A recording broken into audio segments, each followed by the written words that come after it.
And joining us now for more on all of this is Republican Congressman Mike McCaul from Texas, the chairman of the House Foreign Affairs Committee. Congressman, Mr. Chairman, thanks for coming in.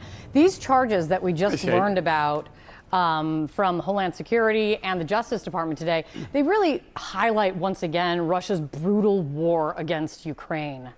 What does this mean when it comes to what you all are facing right now, which includes a funding fight, putting U.S. support for Ukraine on the brink of collapse?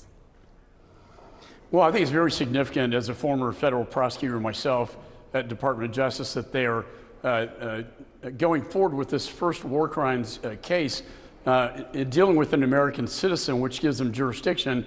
And I'd like to see more of this in the future. You know that I was at The Hague. The International Tribunal indicted Mr. Putin for basically taking 25,000 children hostage and then putting them in these indoctrination camps in Russia, which really goes to the heart of genocide itself. And I think the stronger of a case we can make for Ukraine against these war crime atrocities that we've seen come out of the Kremlin. In addition, Kate, the idea that Putin invited Hamas after October the 7th to the Kremlin to meet with him. So his unholy alliance with Chairman Xi and now the Ayatollah and Hamas, people need to know who our adversaries are. And when it comes to supplemental funding, I think it's imperative we get this done. This Ukraine funding, Israel, we also get Taiwan, and then the last line of defense, the U.S. border.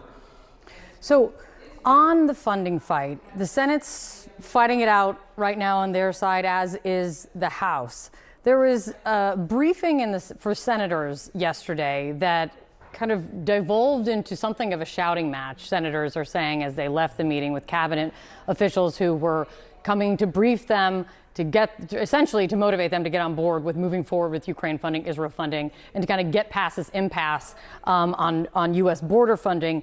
And here's what Democratic Senator Chris Murphy, who has played a kind of a leading role in negotiations with Republicans over the past few weeks, what he said leaving that meeting: "We are about to abandon Ukraine. When Vladimir Putin marches into a NATO country, they will rue the day," he's saying, Republicans, "that they decided to play politics with the future of Ukraine's security." Do you fear that is how this is going to look and could end? Let me say I moderated that classified briefing with Secretary Blinken and the Secretary of Defense as well. In the House side, I think we had a more amicable discussion in the House. But I will say that border is important for Republicans to get on board with this overall package. So I know that Chuck Schumer's trying to move forward without any border security at all. I know on the House side, speaking with Speaker Johnson, that is imperative for us to be able to pass. Now, I do believe the majority of majorities, House and Senate, support the Ukraine effort. To your point, I actually raised what you just said with Secretary Austin and Blinken, and that is, if we abandon our NATO allies, and if we abandon Ukraine and allow Putin to take over Ukraine in a week, and then threaten their neighbors, that being Moldova, Georgia, possibly the Baltic states, then where are we? We have to think about this. If we're going to abandon ship on this, just like we did in Afghanistan, what is the end result from a foreign policy standpoint? I would argue it would be disastrous. It would empower and embolden our adversaries that are already emboldened enough, and that being Putin, Chairman Xi in China, and the Ayatollah, all in this together. I think it would be projecting the strongest weakness that I've seen in my lifetime. We have a role to play to lead the free world against our adversaries, just like Ronald Reagan did. And to people in my party, I say, what would Reagan do? The president who took down the Soviet Union, what would he do in this instance? I know what he'd do, and he would take on the Russians.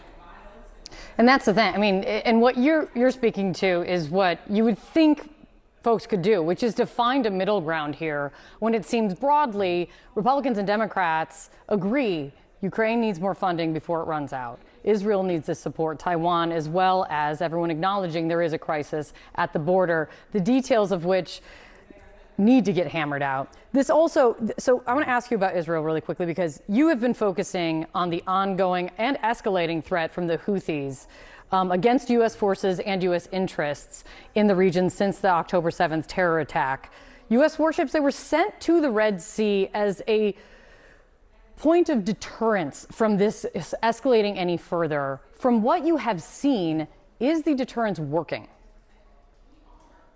Well, we have the force, projected force, and that is carrier strike routes in both the Eastern Mediterranean and the Persian Gulf, along with a nuclear submarine.